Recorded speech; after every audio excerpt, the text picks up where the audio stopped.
Should we call him out right off the bat or just wait a minute? Let you. Hey, everybody. Welcome to UGASports Live. My name is Rodney DeBolse. I'm joined by Dane Young, Jake Roos, and, of course, the Hall of Famer himself, Jim Donnan. We are reveling in a Georgia win after having to go 2 weeks sitting on a Georgia loss. And we Georgia game, really. Georgia game, exactly. It was almost not played. I might later in the show tell you how close that game came to not being played, but I'm at home. Classic City Eats, where I normally do the show from, is closing for a couple months. The reason being they're moving to Watkinsville. So they're going to have a bigger, better, more awesome place out in Watkinsville. So we look forward to rejoining Josh and Amy when they move to Watkinsville. So if you're trying to get by there for a Thanksgiving or Christmas feast, you're going to have to wait. So try to hit them up for a New Year's feast when they reopen in January, February out in Watkinsville. So shout out to Classic City Eats for letting us join them on their Backstreet location and for setting us up with their new location out in Watkinsville. So we appreciate that. Also, thanks to Athens Ford, Europi, Academia Brewing Company, Aaron Overhead Doors, Posada Leather, and DR Construction and Maintenance for sponsoring the show. Let's jump right into it, guys. Coach, I always go to you right off the bat because that's the only reason anybody tunes in is to hear what you have to say. So we did the watch along. I know you were thrilled to see those long, JT Daniels hit those long passes. I know you were concerned a little bit about, some of the misses in the run game. And granted, some of it was schematic, some of it was just miss. Give me your pros and cons and overall thoughts for the 16 people who were dumb enough not to watch the watch along show with us, to get an idea of what was going on. But kind of give us your overall thoughts on Saturday's game when JT Daniels had his debut for Georgia.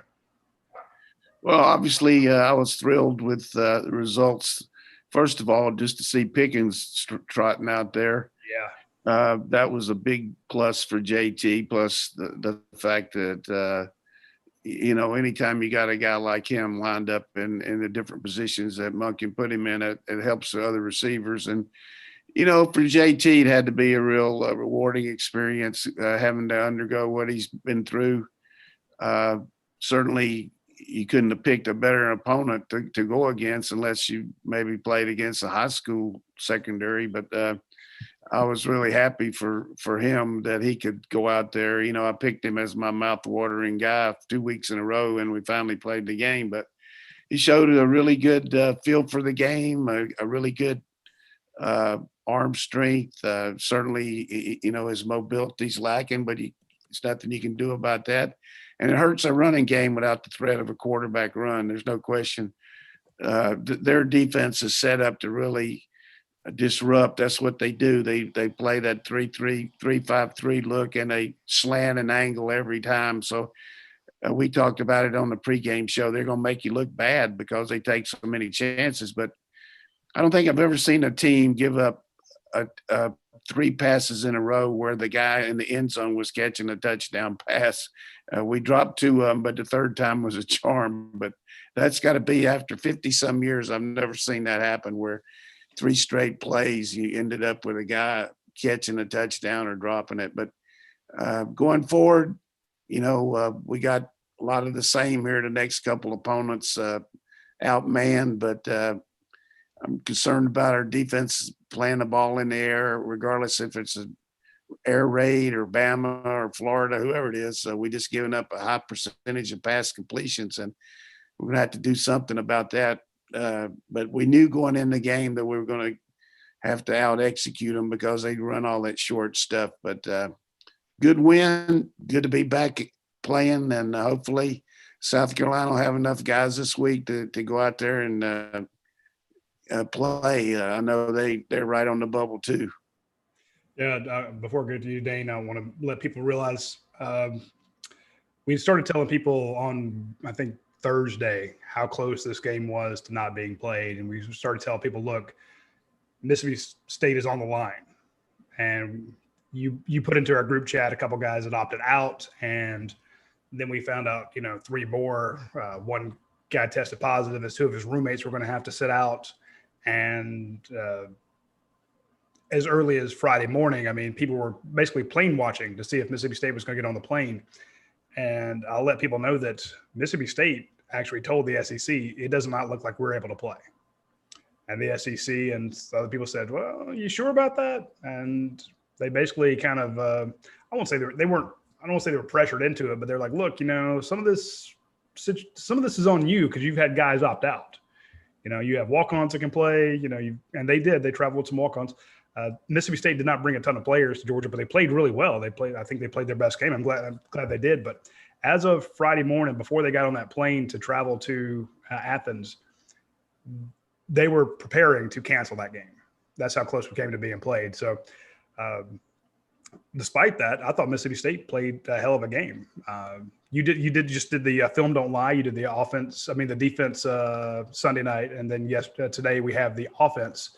So tell us what you saw from that game that you want to give us your pithy takes on.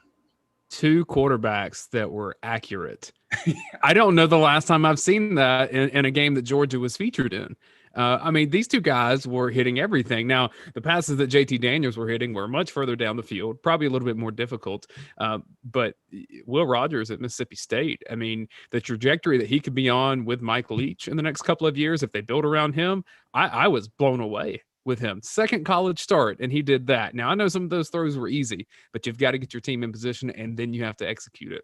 Georgia's missed a lot of easy throws this year too.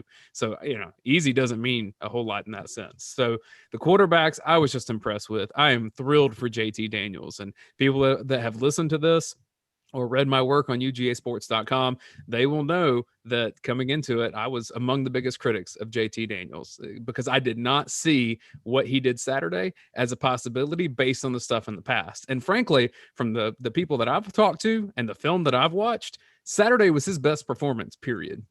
In practice, in games, however it may be. Now, look, it was a damn good performance. And so that's a high bar to reach. And to hopefully he can replicate that and have that kind of success at Georgia. But as I wrote in a column after the game, what I was most impressed with was how awesome he was with his interviews with the media members, because I thought he connected with the media. I thought he connected with the fans, a lot of the graciousness, a lot of the respect that he has for the situation he's been in, that showed. He really won in that post-game news conference. And I'll take this chance. Look, Drew Butler called me out a little bit on his podcast with Aaron Murray, and he said I was writing a love story, a little novel to JT Daniels. And you know what? Maybe I am. And look, if you want to get a little rivalry here, there's anything wrong with that. There's nothing wrong with that. If you want to get a rivalry podcast to podcast, Drew, I'm happy to do it. But when it comes to words, realize this, Drew, when you put down the football helmet and you put down that jersey, you're no longer a punter. You're just like me now, Drew. And you may have gone to the Grady College of Journalism. I did too. I work there. So you don't want any of this, Drew. Fight. So, Jake, can you give us your take on it without actually calling down the wrath of former players and media members? We may have can you give us something safe, that I want to talk some shit to Todd Gurley right off the bat. No. I'm willing to go with Drew Butler. I'm not willing to go with Todd Gurley. No, sir. No, I think that it was. I don't know. It was a really mixed bag of a performance, I thought. There's no denying JT was great, right? But this defense has regressed over the course of this season. I don't think that's unfair to say. And for the people, who the comments I sort of got when I was talking about that on Twitter on Saturday, were people saying, "Oh, well, we're just decimated by injuries. We're missing 2 key guys in Jordan Davis and Richard LeCount." Those things are true. I don't disagree with that at all, and I give you that. But my other take on that is that Georgia's second and third string guys should be able to hang with Mississippi State's 49 plus walk-ons any day of the week. And I really thought Georgia should have been able to walk away with that game. Had the defense been able to answer the bell a little bit better, I think that they certainly could have. That game to me is Georgia fans I don't even know are giving enough credit to JT Daniels, even for all we've heard this week, because that game is totally different without him under center. I think Georgia loses that game if it's Stetson or Dwan Mathis, just based on what we've seen in previous weeks. I don't know. Hindsight's 20/20, I guess, in that regard. But I don't know. I think that there are some concerns now. You've answered one big question, but I feel like you've really kind of created another question moving forward. Coach, let me go to you with that, because to me it feels like the issues you saw Saturday on the defense were not the same issues you saw against Florida and Alabama. Those are times where, you know, you got beat a little bit more, but that offense that Mississippi State runs is odd. So to me, I don't want to say that there are systematic issues on the defense when you wouldn't judge a defense that faced the triple option for the first time all year. And when they couldn't stop it, you're like, oh, well, the defense sucks. But did you see something more indicative of some defensive issues there in that game? To me, it's almost a one-off the way Mississippi State plays. I think we adjusted pretty well the second half once we got a good feel for them. You held them down a lot better. I mean, you know, that they were the week before they got 204 yards, completing 35 passes, and Vanderbilt basically stymied them, but they didn't have any turnovers, which they've been plagued by. Some games 6 or 7 turnovers, Kentucky, Arkansas, games like that. And we didn't get any of those. And our linebackers, just by their initial drops, were dropping too deep, and the ball was just going in front of them. And then both our star and our dime guys had trouble reacting to these underneath routes, both Stevenson and Webb. And then Webb got beat on man coverage. But I think the one thing I would say is definitely we would have won. We probably might not have won had as good an offense without JT, but we have seen similar passing by Stetson against Auburn, the 10 completions to in the game to Karras Jackson, the touchdown throw to Pickens. We're just a different team with Pickens in the game. Regardless of the great play, we give Daniels all the credit in the world, but he just makes the other team have to do so many other things. And I just think that still today, Zach Arnett, their defensive coordinator, can't believe that we threw the ball like that. I mean, if you go into the game, just like Jake was saying, you got to stop Georgia's running game and make them throw to beat you. And they couldn't have done much better stopping our running game, but our passing game was really outstanding. I do feel like the number one issue that I would have if I'm Kirby is our reaction when the ball's in the air. We've dropped a couple interceptions for sure, but we very seldom tip the ball or knock the ball away from a defender. I mean, we're off the guys, even when we're playing against the regular team. So that's something we got to work on hard, breaking on the ball between now and the rest of the year, I think. I think, Jake, I do agree with you about the defense. There were times when Georgia did not seem to know the down and distance, you know. Well, the one that sticks out in my mind was in the end zone. They're playing with their backs up against the wall. I mean, Mississippi State standing right there, and they're playing 5 yards deep in the end zone. It felt like. I mean, I was like, they know you can press here. They were getting it from the other side all night. Mississippi State was all over them, loading the box with 8, but Georgia was playing off very early on. I know it was driving people crazy, but that in particular series that I thought was very strange. I agree. And there were times because we talked about this in the watch along. I'm like, look, you finally get them into a 3rd and long, which is something you've been fighting for, because they've had great success on 1st down, great success on 2nd down, and you got them on a 3rd and 8, and you're standing 13 yards deep, and they just run a little slant, and all of a sudden it's a 1st down. You're like, well, you fought like hell to get them here, and then there was some confusion at times, like so maybe there is something there, but I think it was just a odd defense.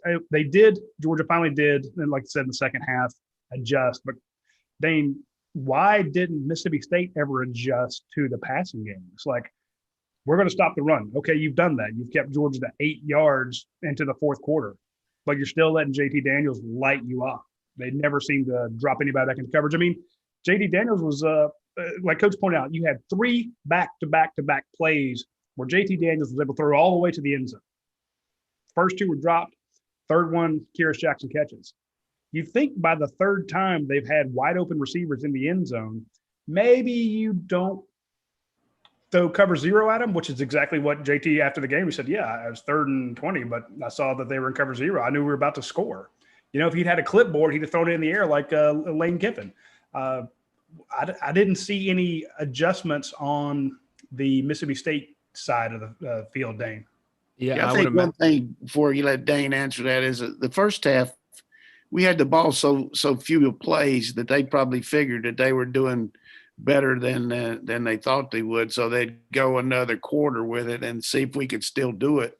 And then we did, and then by then it was too late. But still, if you get on the plane, which they did, and you commend them for doing it, and you know the score is going to be 24-24 going into the fourth quarter, they would have had a conga line around the Coliseum down there because nobody would have thought that. I mean, this team has been very inept offensively ever since the game against LSU. And really, as Kirby has talked about, the blueprint for playing these guys, Washington did it.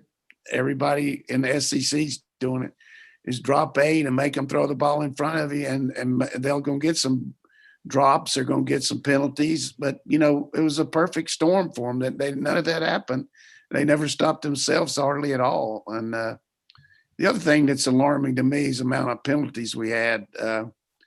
You know, big plays. You know, I used to tell our guys, if you're blocking on the perimeter, that's the easiest way for an official to call a holding call, because that's his job. He's right beside you. He's 5 yards from you. And if you do anything even remotely close to holding, they're going to call it out there. Now, in the pits inside, there's a lot of holding missed by everybody. And certainly Roddy's gone. I hear him every week talking about it, and it's true. But we had 3 penalties on the screens that just killed us. And then with him, you know, blocked back by Darnell Washington, he's got to learn that you can't go in there and crunch a guy. You got to go in there and shield him. I mean, that's not a rule that they made for any reason but to protect the defensive player. So they got him on one of our best runs of the night, where he went in motion and came inside and hit a guy when he was, you know, unprotected. So 5 15-yard penalties. The one on they called on our I guess they're 10 yards, some of them, but the one they called on Herring, I think, was kind of Mickey Mouse for sure. But the only chance a team like that has is to let them get those kind of penalties. I will say I think Darnell Washington has a hard time not crushing people when he touches them. I think that's just indicative of who he is. True. Shane, you mentioned the accuracy of both quarterbacks, and I remember at one point they had thrown 60 passes, only 10 of which had landed incomplete. So they were 50 of 60 combined at one point. Yeah, and look, no interceptions. Yeah, exactly. No interceptions, and I would say JT Daniels only had one that was interception worthy play or a turnover worthy play, and that was on that very first drive. And even watching that, I'm not so sure if it was just completely a misfire from him, or if he just didn't see where George Pickens was trying to go, or if it was just way behind Burton. So even that one, I had a little question after I rewatched it in real time. I was like, oh, that's just a horrible throw. This is the terrible start for Daniels. But obviously that didn't persist. And that was one of the concerns that we had, based on PFF grades from his freshman year at USC, is that he would just throw the ball up and it would be either an interception or a play that the defense did not make. That happened almost 30 times his freshman year at USC. And that was not going to fly in the SEC. He didn't come remotely close to doing that. Now, look, like Coach said, there's going to be more talented defensive backfields that he's going to face, even in the next couple of games, than what Mississippi State threw out there. You would ask where – you never know. These teams keep opting out. I mean, I guess it's not going to be that hard. Corners at South Carolina are out. South Carolina's dropped 3 starters in secondary, but you're right. But it's a perfect storm for him too, just to, not having to play a pressured up game of playing for the championship or anything like that. And that's the way I'm really happy for that point too. He's just, and everybody's behind him. The players, it's obvious that the players rallied around him, and the staff and the fans. And fortunately, I thought that was a good response by his dad to really tell everybody that what Kirby's been saying is what the situation. Although I'm sure people think his dad's probably a conspiracy guy too after saying that. But the guy just wasn't ready, and that's the whole deal. I mean, he's still not ready on his lower body. We watched that film done live thing and listen to Brent talking about planting off. He's throwing a lot with his arms still. When he can use his lower body a little better with more confidence, he'll have even more zip on the ball. Coach, I wanted to ask you about the offensive line and their performance in that game, because I think that was one of the reasons, and that's what I've kind of told people is why I don't think you saw JT until this point. Outside of his own personal health, it was just the mobility or the ability to be mobile back there. I think they needed a guy who could bring that to this point, more so than JT was able to bring. Did you see some issues with the offensive line that made you kind of think that as well? Yeah, I thought we had pretty good protection considering how many passes we called. We did have 3 sacks. 2 of them to me were just coverage sacks where he held on the ball, which that could happen a little bit when you're playing your first game and your timing. But the other one was just an overmatch. They just outmatched us and got, beat Schaefer. And both our guards had trouble with the slants. There's no question about that. That much movement, we haven't seen it all year. And, you think that both of them being senior players could handle that better. But they a lot of the stuff that South Carolina did last year. Remember the way they moved Kinlaw around and got into our backfield. And, we not only had the 3 sacks, I think we had 9 lost yardage runs in that game, which is inexplicable, really. I mean, you can't have that many and expect to get. And that's why I thought maybe Monken probably should have thrown a little more, because if they're going to try to do that, you don't need to force the run. I mean, hey, go for it. If they can't cover us, I'd just soon throw it every down, as them trying to do that. So, but I agree 100%, Coach. And we that was the question UGA alum had, UGA alum 95 had on Twitter. So thanks, Jake, for asking that question. And we saw at one point, I almost felt like Georgia said, look, we're going to try forcing the run. And they ran it on 3 straight plays, got nowhere, and had to punt. So for the people said, well, you just got to force your will on the other team. And you can't force 5-on-7. It doesn't happen. One thing you don't need to force, though, are some of the fantastic deals over at Athens Ford. They have their Built for the Holiday sales event going on right now. And of course, if you actually go out and buy a new or pre-owned vehicle at Athens Ford, you are going to be helping out the local Boys and Girls Club, because they give a bike, a toy, coat, or anything like that. Every time you buy a vehicle, they put a present under that giant Georgia-themed tree.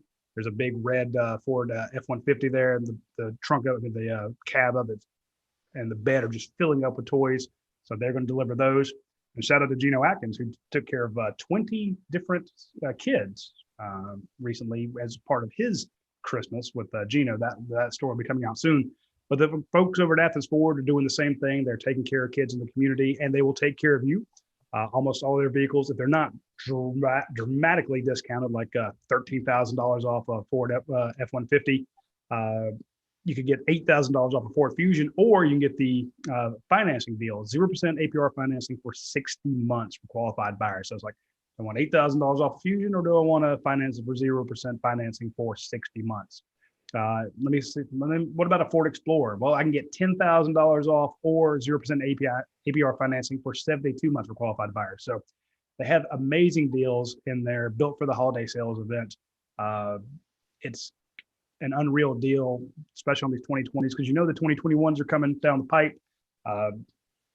And Athens Ford is one of the few places you can actually get a large selection of certified pre-owned vehicles. They are the #1 certified pre-owned vehicle dealer in the state.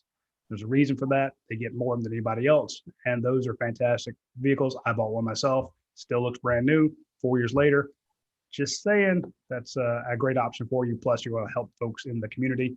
And if you're down south, and if you're down in the Liberty County area, you probably can't get all the way up to Athens Ford. You can come up, watch a game, and drive home in a new truck. But if you need some help down there, check out our friends at DR Construction and Maintenance. That's Ronnie Brown, big time sponsor of the show, big time sponsor of our. Always great with a question to come in, and he's really ready to help the folks down in Liberty County, Long County, Bryan County. So check out DR Construction and Maintenance. Jake, I'm sure we had a ton of questions after that game. I know we have our own, but you want to hit up somebody that's put one on the dog vent at UGASports? Yeah, I like this one for Coach. A lot of questions, like we said, about the run game. Curb Stomper 21 over on the board, which I really appreciate that name. He says, Coach, what are your thoughts on our run game scheme? I understand it's difficult to run into 7 and 8 man boxes, but would adding some pin and pull schemes help gain extra gaps to the play side? Hopefully Saturday was not a fluke, and we will threaten defenses vertically to create lighter boxes to run into. Yeah, I mean, there's a lot of different things you can look at that are good. You know, we've added some a little bit of counter stuff where we pull the guard and tackle. He's talking about power where you block down and pull the guys around. You know, our guards are just not that agile on the perimeter, but that's certainly something you could look at. But the other thing that I would think that we could do that when JT gets a little bit more in the groove here, and certainly he's good about calling the protections and all that, and maybe a few more just flat out RPOs where you call a run, and if it doesn't look there, you just pull it and throw the ball. We didn't see much of that the other night. It's mostly just predetermined passing or predetermined run. So maybe that'll help you a little bit to eliminate the box. And then, you know, the quick pitch play looked good a couple times, but they ran it down. We don't have, and maybe a little bit more misdirection the way they're flying around. But again, there's a give and take situation here.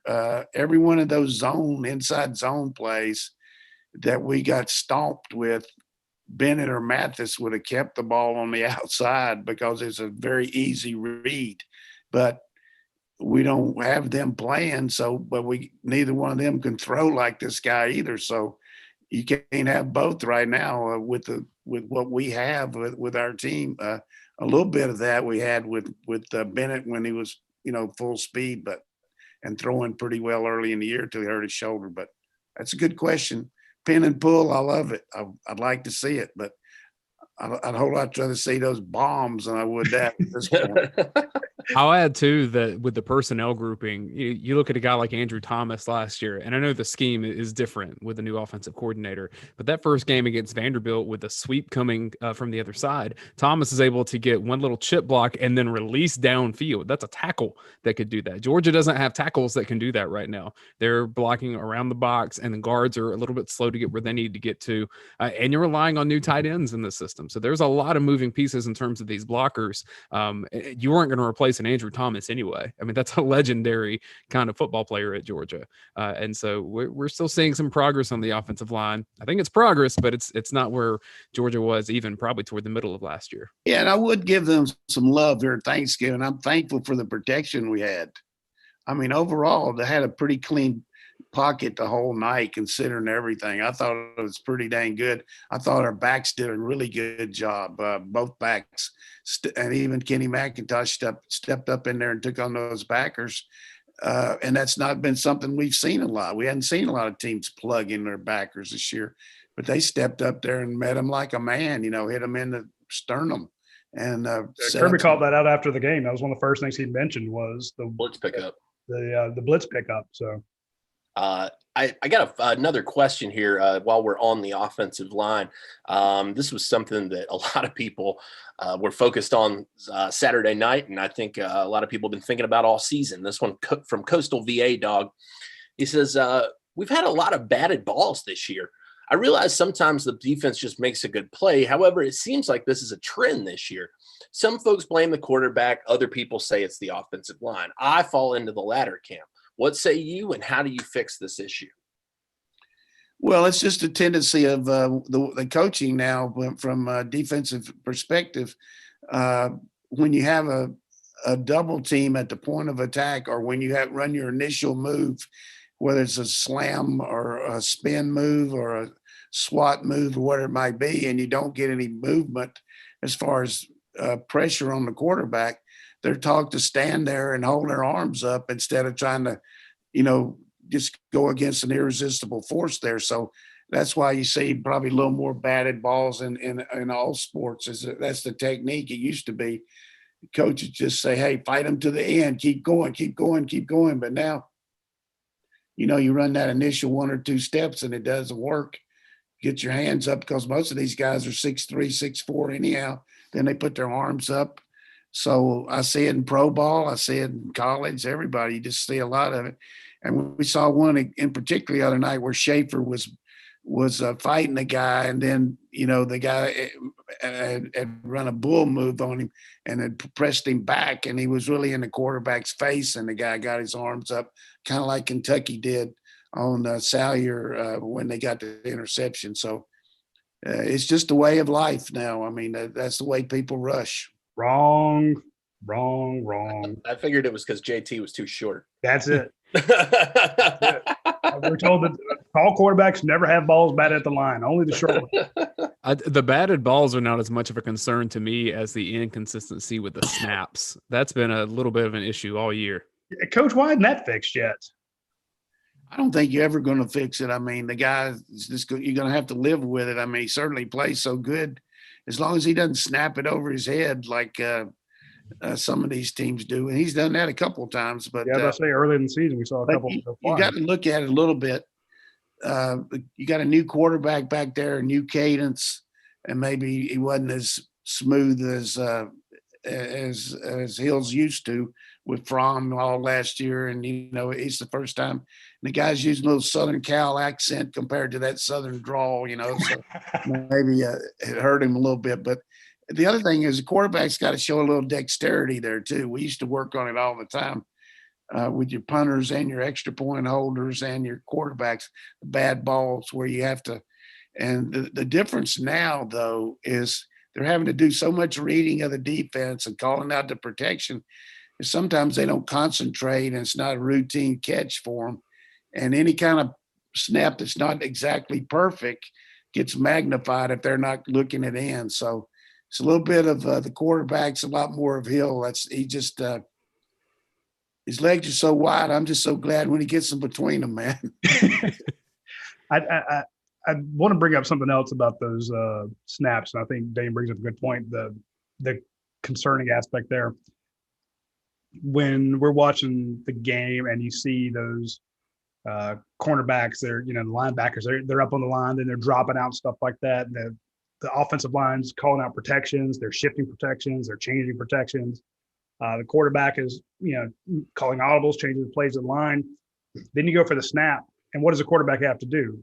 Is drop his eyes for a second. If he's bouncing and looking around for the ball, he's still got his eyes down. Things change when he looks up.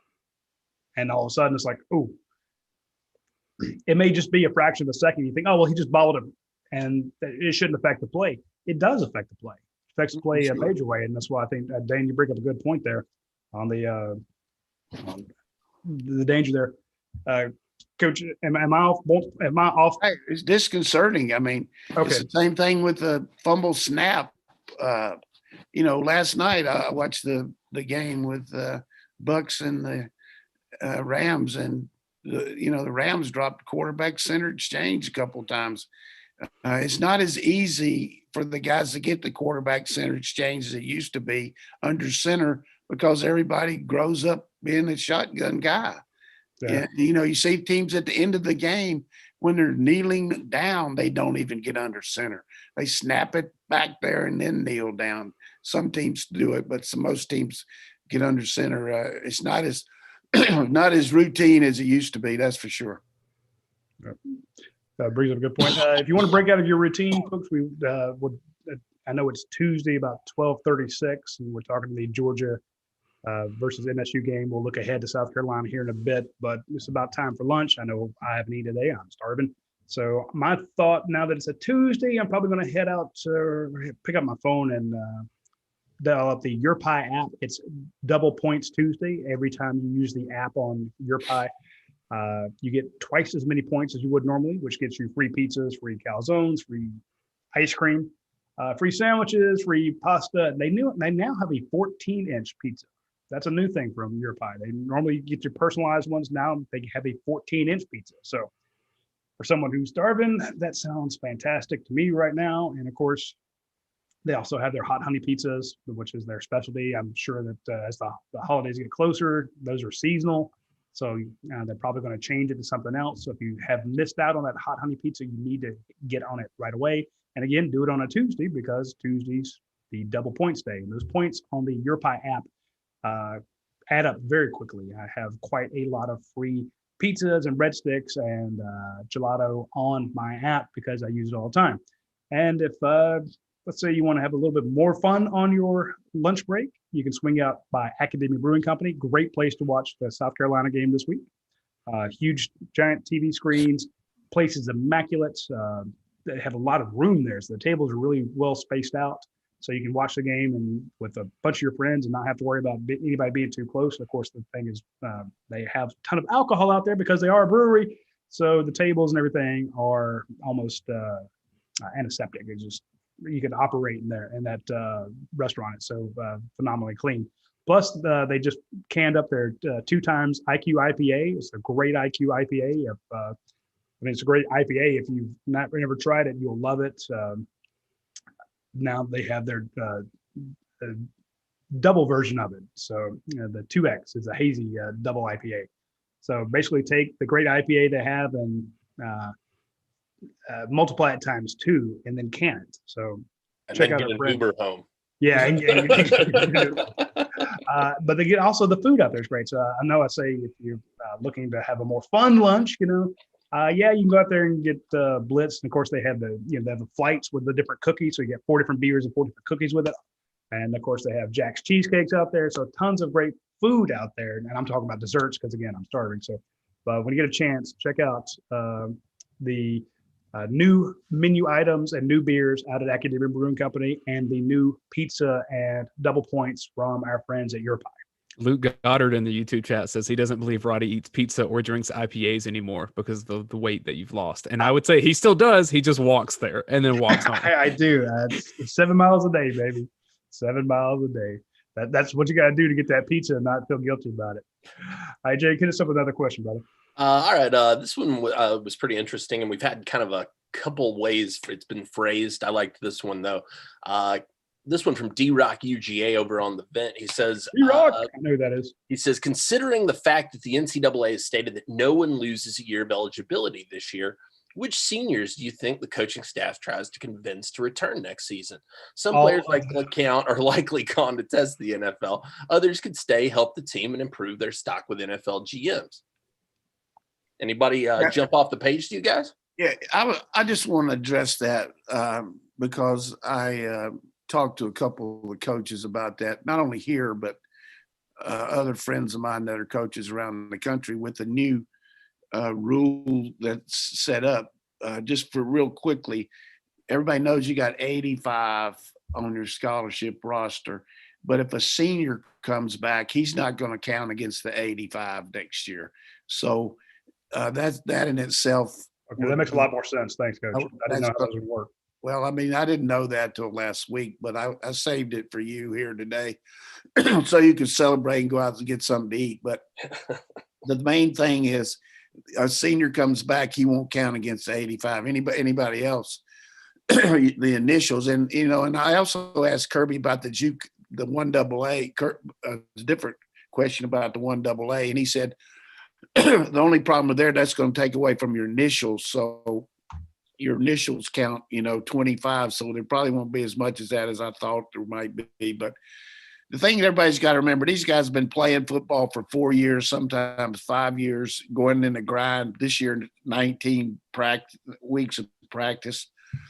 I just don't know if there's going to be a lot of guys that want to come back and play another year just to go through that kind of grind, off season, special, going through spring practice, summer work, and just be a contributor on the team. Now, if the guy has been a junior or sophomore and never played much, but now has a chance to maybe be a starter, you could maybe see that happening. But, a guy like Rochester who had an ACL, it's going to be hard to come back and try to play, unless he gets a chance with a pro camp. But I don't know anybody in particular that jumps out on me that would come back just for a fifth or sixth year.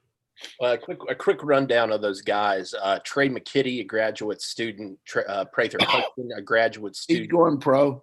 Devontae Wyatt, a senior. Probably going to get pro workout. Julian Rochester, a senior. Walter Grant, we just haven't seen much out of him this year. Ben Cleveland, a senior. Pro. Daniel He's Gothard. been here 76 years. Come on. Justin Schaefer, a senior. He'll get a pro workout. Monty Rice, a senior. Pro. Mark Webb, a senior. Pro. Nate McBride, a senior. Nate might be a guy that would give it a shot because he's put a lot of work in and hadn't got to play a lot, but he might be a guy that could help us for sure. He's been a great special teams player. Demetrius Robertson, a senior. That's an interesting one that a lot of people. He'll come back. More than likely come back. DJ Daniel, a senior. I would think he'd probably get a pro workout. Jermaine Johnson, probably a pro workout, I'd think, for him as well. Yeah. I don't think the other two are Malik Herring and Richard LeCount. I think those guys are probably. And I think most fans think, oh, well, if they're not going to be a high draft pick, why wouldn't they come back? Well, like Coach said, some of these guys, I'm thinking of Ben Cleveland and Julian Rochester that have been around for so long. The guys that they came in with, their best friends likely on the team, they're all gone. And so just from that social standpoint, sometimes it's not going to be that same connection point to everyone. You look at a guy like Ben Cleveland, he's getting married, right? So it's like he's in that phase of life change. Rochester's going to have to determine if football is part of his future with some of the devastating injuries he's had. I look at a guy like Schaefer, and I think Justin Schaefer may consider because of the neck injury. Maybe he thinks that's time he missed out on. I don't know. But Rochester redshirted last year. I mean, so he would be going into his 6th year. It's definitely, as much as I love football, as much as our fans love football, as much as you want to rep the G, boy, it's a big commitment. It's a grind. I'm telling you, these guys work. Particularly this year, where you've not got to play many games and they've just been going at it for so long. I mean, I don't know that if it would have happened and he had that rule without missing spring and all, I just don't know how many guys would want to go through the grind to hope that they might be able to play a little bit. If they thought they could be a starter and they hadn't been one, I could see that. Yeah, I was ready to be done with college when that time came. So I can only imagine, if you're a guy who has spent 4, 5, 6 years just getting your ass busted left and right every day, in addition to your schoolwork, like that, I didn't even have that part to compete with. And so I can imagine some of those guys being like, yo, I'll just take a chance on it. We'll see what happens. Yeah, and some of them are graduated already. They'd have to go into graduate level classes, and they're like, look, I don't, this school's not for me. I've been doing this 5 years now. I'm done. I'd like to give being a pro a shot, and if I don't make it, I can jump into my career. So well, and college is like the best time of life, but the first thing you hear from people when they graduate college is, I don't want to live around college students anymore. Well, not only that, yeah, I think the bigger question is, what about some of the juniors that we automatically expected to go pro, who are like, wait, well, then this year didn't count. Maybe they'll come back. To me, it's not so much the seniors as some of the juniors that you just automatically assumed were gone, who may not be. Davis probably gone. Jake Camarda, JT Daniels, Zamir White, James Cook, Jamari Sawyer. I would just assume running backs are going to go. I mean, that clock just goes so much faster for running backs. Yeah, but I think those two might come back. So that could get very interesting. Speaking of very interesting, and I also mentioned taking a walk the other day. Actually walked on Village Avenue. That is a very interesting walk to have. Now, I will tell you that. So it's a fun walk. One of the best places to get to walk. And then I swung by our friends over at Masada Leather because they're writing 5 points. And I'm like, I'll go in there and look around at some of the gifts that I've been telling people to buy. And I thought my wallet was going to burn a hole in my pants because everything I saw in there I really wanted. That's Masada is an Athens showcase for handmade and quality leather gifts. It's stuff that they make there. They have bags, belts, leather goods from Italy, Birkenstock footwear. The handmade wallets that Urban made are just phenomenal. Plus they have briefcases by Scully. If you're looking for some people who are graduating at this in the holiday time, some of those briefcases are phenomenal. I'm very impressed with them. They had holiday belts. They had these belts that have an imprint on the back of like holly leaves and stuff like that. Those are really cool. There's a lot of jewelry out there. I didn't expect to see jewelry when I went in there. leather bracelets, hats, vests. I mean, hell, they even had socks. So point being, there's a ton of neat stuff in Masada Leather and Gifts. You need to swing by when you get a chance. It's between the Royal Peasant and Earth Fair, right in 5 Points. And 5 Points is the redevelopment of 5 Points has been very special. So it's a great place to go down, find a place to park, take a walk down Millage, and then pop into Masada Leather and Gifts, and they'll take care of you. Also want to mention our friends, it's this time of year that they got curbside too. What is that? They do have curbside. So if you want something, you can order it online, then swing by and they'll bring it out to your car. Good. Yeah. Easy breezy. And of course, I like the belts. I like the fact that, they will make custom, they're long when you're in the store, but then they will have them fit to you, so it's like, okay, for me, I would have bought a 44-inch belt before, but now I would not have to worry about that. I have a much shorter belt now, and they got, so 2 different belts. And actually I do need some new belts. So hint, guys. And if you need something done on your house, if you need some work done on your garage door, check out our friends at Aaron Overhead Doors. They are great sponsors of this podcast and our website. If you read my 321 column the other day where I thought that JT Daniels would be serviceable, I had to eat a little crow on that one. That was brought to you by our friends at Aaron Overhead Doors. They do not luckily, they do not check the content of my editorials. They just sponsor it. And that is not an indication of how good quality they will provide. The garbage of my editorials does not match the quality of their work. Their quality is fantastic. So much so they have expanded their service area gigantically. Now they're all over Gwinnett County, Cobb County, DeKalb County, Barrow County, Habersham, Stevens, Dawson, Hall, North Fulton, Jackson, Forsyth. In my little mirror, I see White, I see Oconee, I see Clark, I see Walton, I see Cherokee. So if anybody remembers having your name called out on Romper Room, if you're hearing Hall County and all these other counties and cities in North Georgia, you are almost guaranteed to be in the service area of our friends at Aaron Overhead Doors, Ryan Lucy and the folks. And this is the time of year when they actually do some charity work as well.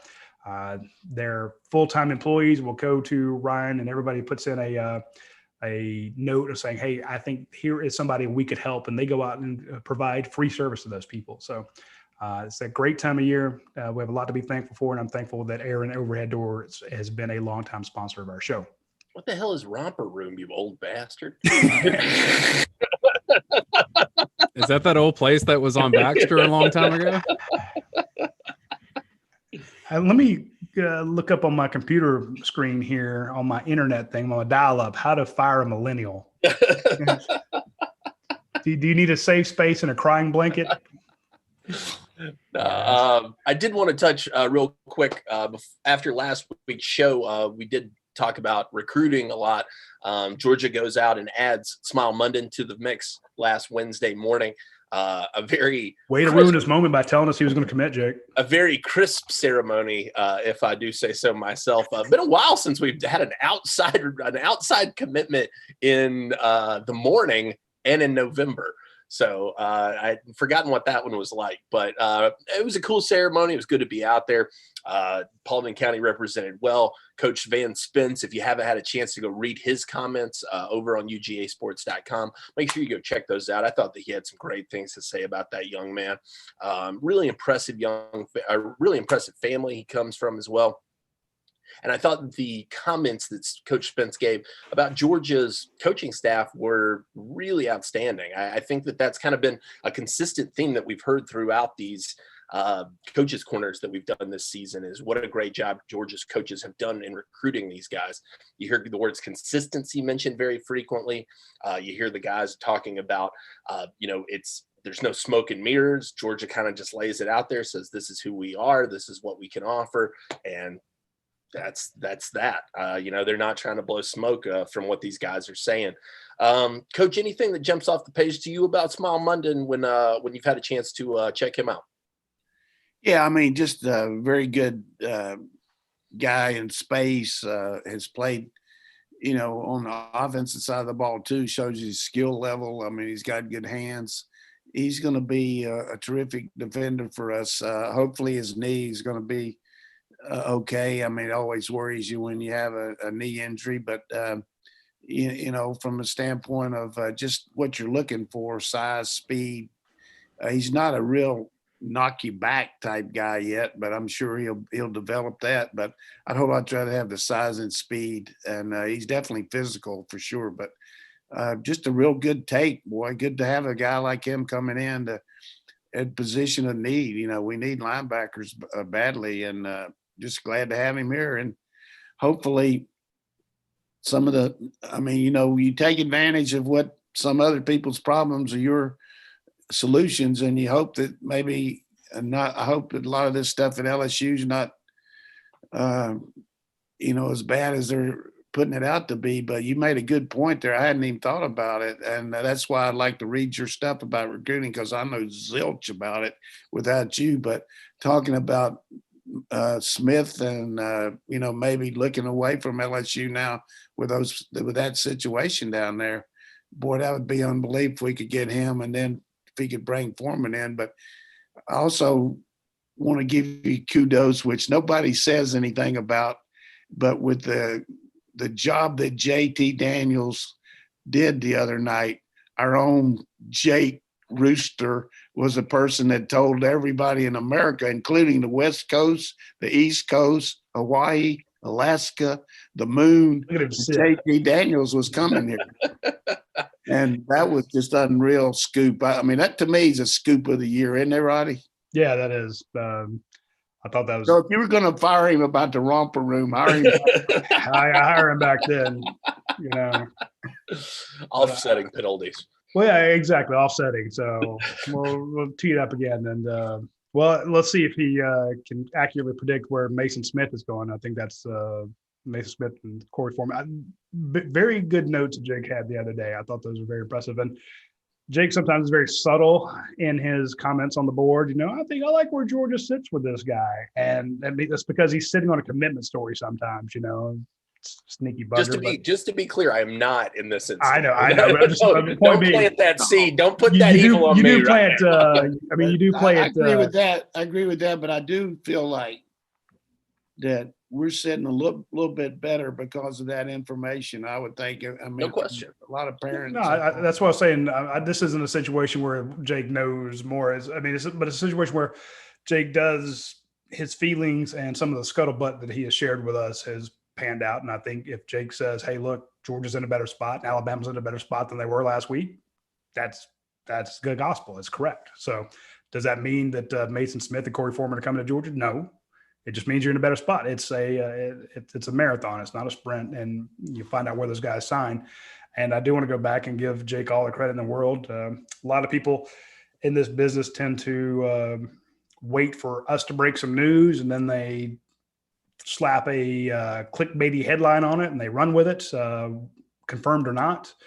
And they immediately take the news and get 1 million clicks off of stuff that Jake puts out there. And Jake said, "Hey, JT Daniels is coming to Georgia." And we're like, no, the USC kid?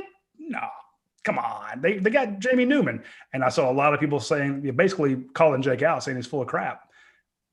And you remember when 400 yards and 4 touchdowns later, Jake Roos was right. So you remember when I called you about? Oh God, yeah. And I said, listen, this is what I got, and I'm nervous about it. I mean, yeah, I knew the fallout would be bad. I was in a Roos's parking lot in Orange Beach, and I've never covered the distance between that grocery store and the house faster than I did. And I blow through the door, and my son's like, "What's up?" I'm like, "Don't talk to me."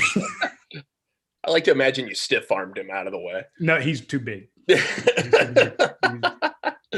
All right. So like I said, Smile Monday, though, huge pickup. Thanks everybody for the nice words, but Smile Monday, big pickup. We had that one last week. And make sure to go check out all the coverage. So who's next, Jake? Hey, were there any gasp in the crowd when he grabbed that LSU hat initially? There were. That was a fun little diversion he had. And a lot of people, Twitter picked up on that and said maybe this is the new Quay Walker ditching the Tennessee hat.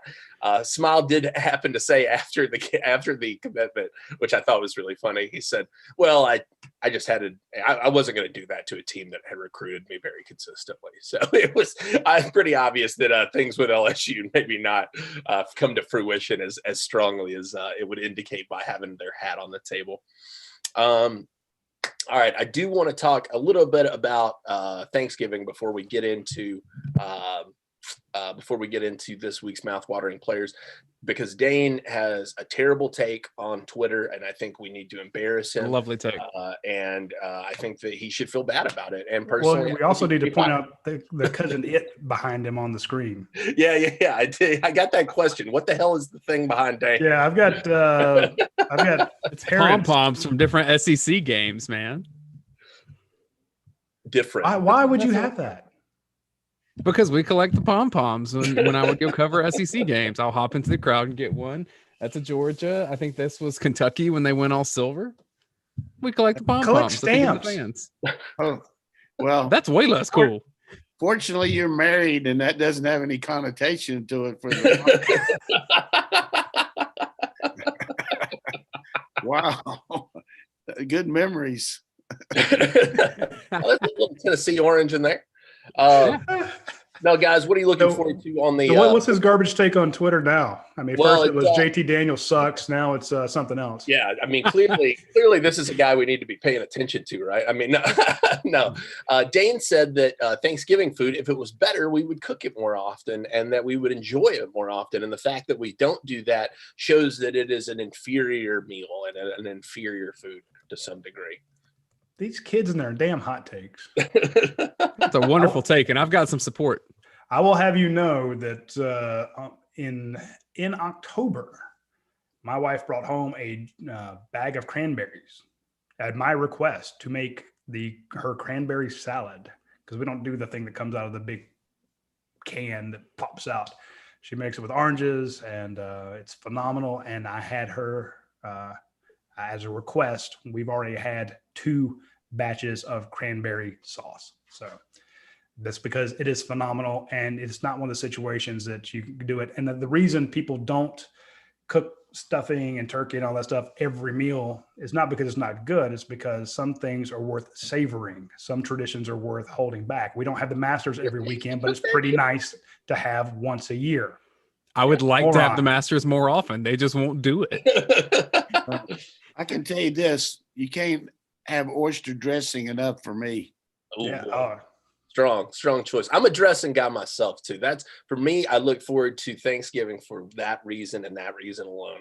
Dressing at my granny's house, and out of the park, man. Yeah, y'all gonna make me cry because my dad passed away in February, and this will be the first one without him. But I remember my grandmother would make dressing, and she'd cook cornbread. That was we would ask for cornbread for birthday cake. It's like our birthday. Hey, Grandma, don't bring me a present. Can you make me my own pan of cornbread that I don't have to share with my 4 brothers? That we would literally ask for that. It was how much we loved the cornbread. Then she'd make 2 pans of it, then take and crumble it up and put in the celery and the buttermilk and all that stuff. And so it was mostly cooked. But I remember my dad would say, Dorothy, hold some out. And he wanted the dressing before it was cooked, before it was baked, because it was made from that cooked cornbread with some buttermilk and all the other stuff in it. So technically it was raw, and Dad would want it to the side. And again, you just couldn't do that every weekend. Although we would have loved it, but yeah, it was specialty. And that's kind of what makes it special is you deny yourself that monthly, weekly pleasure of some of these menu items just so you can have them on Thanksgiving and realize how special it is. Dane said he wanted to cook pizza for Thanksgiving, and I was offended. I like pizza way more than turkey, and I don't like gravy at all. I think that's one of my issues. Like, I don't eat gravy any time of the year. Yeah, I'm weird like that. Yeah, we're going to have to go back to 3 people on this show. You don't eat biscuits and gravy? Well, and frankly, I'll tell you one thing with this too.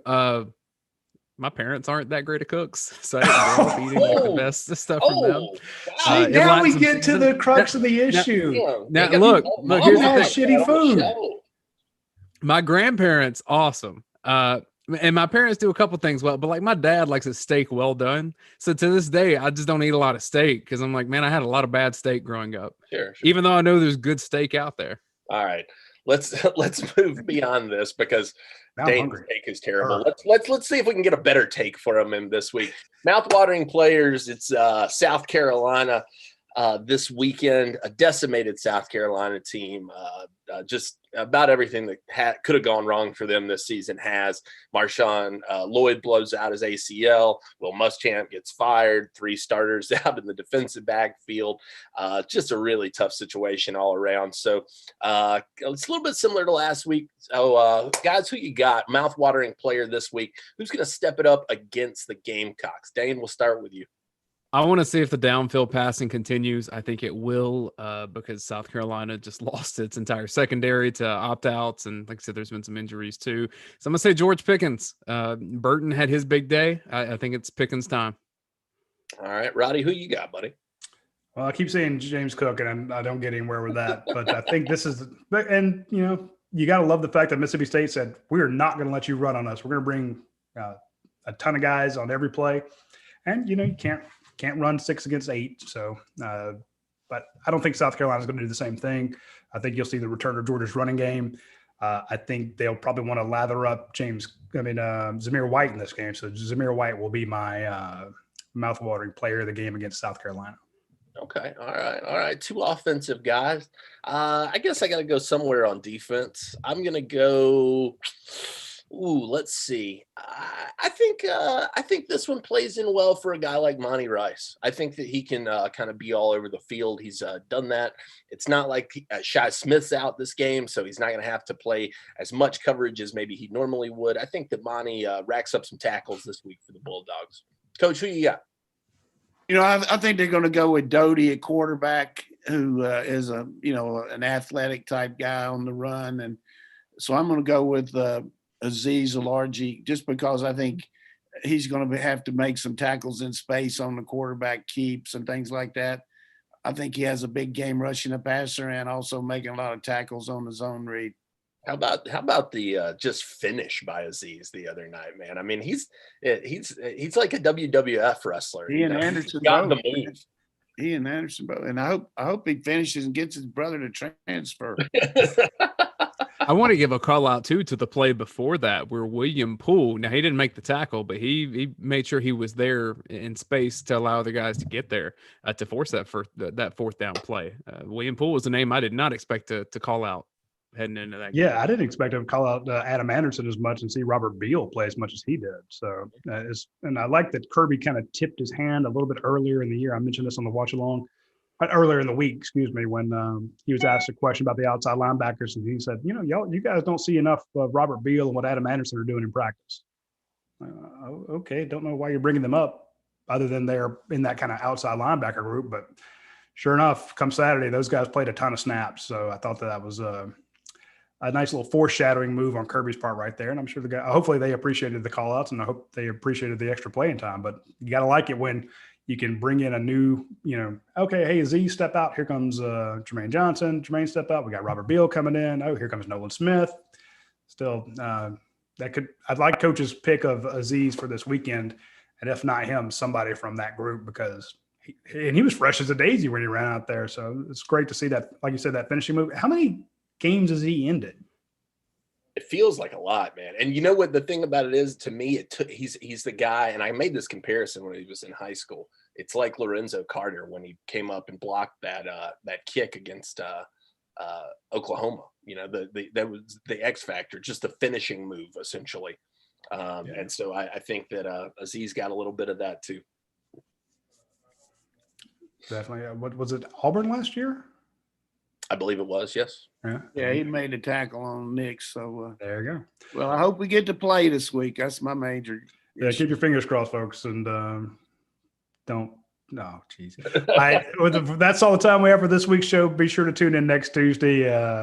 Thanks to Athens Ford, Your Pie, Academia Brewing Company, Aired Overhead Doors, Masada Leather, and DR Construction Maintenance. And when you get a chance, check out our sponsors, and of course, check out the UGASports.com.